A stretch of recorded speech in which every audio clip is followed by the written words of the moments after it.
Le président Macron, donc hier, a donné la vraie puissance de la dernière mise à jour d'un des 4 sous-marins nucléaires français, celui qui est derrière lui. Et il va vous donner la puissance nucléaire de ce sous-marin. Si nous devions utiliser notre arsenal, aucun État, si puissant soit-il, ne pourrait s'y soustraire. Aucun, si vaste soit-il, ne s'en remettrait. Un seul de nos sous-marins, tel que celui derrière moi, emporte avec lui une puissance de frappe qui équivaut à la somme de toutes les bombes tombées en Europe pendant la Seconde Guerre mondiale. C'est près de 1000 fois la puissance des premières bombes nucléaires. Tel est mon message aujourd'hui. Soyons... Voilà, alors c'est le téméraire hein, qu'on voit derrière, j'ai vu le panneau téméraire. Bien, alors il faut savoir un truc, on va faire le calcul de ce qu'il dit, et je vais vous montrer que c'est pas de la gnognotte qui raconte quand même. Hein. Alors, comment dirais-je, on va sortir la calculatrice, ça y est j'ai perdu les pédales, ça commence bien. La calculatrice est ici. Bien, donc il a dit 1000 fois la puissance de Nagasaki et d'Hiroshima. Bien, on va arrondir à 30 kilotonnes. Ok, fois 1000. C'est ce qu'il vient de dire. Et en plus, c'est vrai ce qu'il dit. En plus, il s'y connaît parce que c'est lui qui en a fait la demande. Ça fait 30 000 kilotonnes, c'est-à-dire 30 mégatonnes. Le sous-marin, le téméraire, avec la mise à jour ici, s'il balance toutes ses ogives, il y en a 16. Alors, on divise par 16 ogives. Donc chaque ogive fait 1 mégatonne 8. 1 mégatonne 9, on va dire. Et on va diviser par 6, parce qu'il y a 6 missiles par ogive. 300 kilotonnes. Bien. Alors, il faut savoir qu'avant, tous les 4 sous-marins nucléaires faisaient tous en tout 10 mégatonnes de puissance. 10 000 kilotonnes. C'est-à-dire qu'il y avait, dans chaque ogive, 6 missiles de 100 kilotonnes.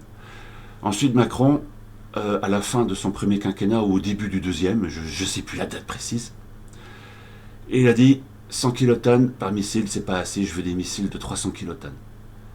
Donc, ce qui fait que la puissance nucléaire française a été triplée.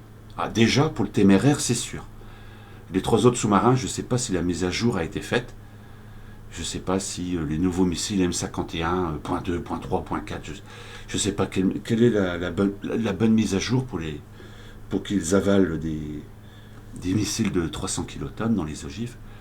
Enfin, en tout cas, le téméraire, lui, est prêt. Alors, la particularité, vous allez me dire 30 mégatonnes, c'est pas grand-chose quand on se voit que il y a le missile, l'ogive russe, la dernière qui a été créée, qui s'appelle en France Satan 2, elle fait 50 mégatonnes, à elle toute seule. Hein.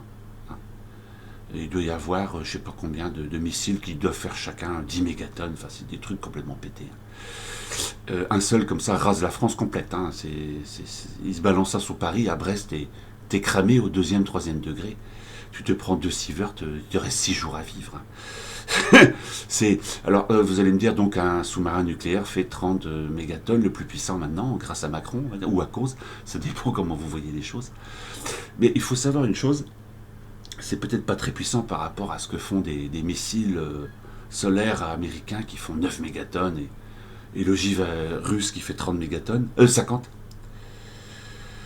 Alors, mais là, il y a une particularité que les Français ont développée, c'est que les missiles ne sont pas très puissants, 100 kilotonnes ou au maximum 300 kilotonnes, mais ils sont invulnérables.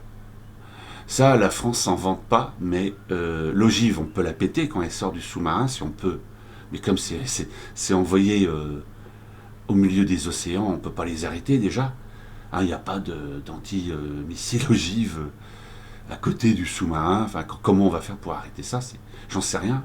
Surtout s'ils balancent ça au milieu du Pacifique ou au milieu de l'Atlantique. Bon, ensuite, admettons qu'on peut péter l'ogive.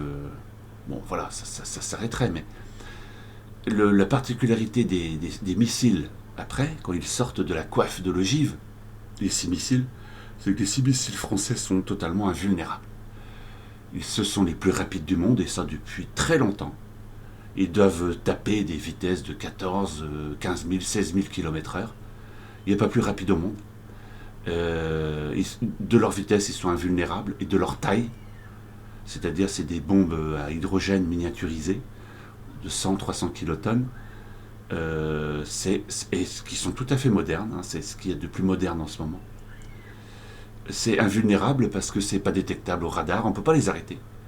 Ils vont extrêmement vite, il n'y a rien qui peut les rattraper. C'est foutu, quoi. Donc vous imaginez 6 missiles de 300 kilotonnes qui tombent, je sais pas, sur Washington, New York ou Moscou, fois les 15 ogives qui restent derrière.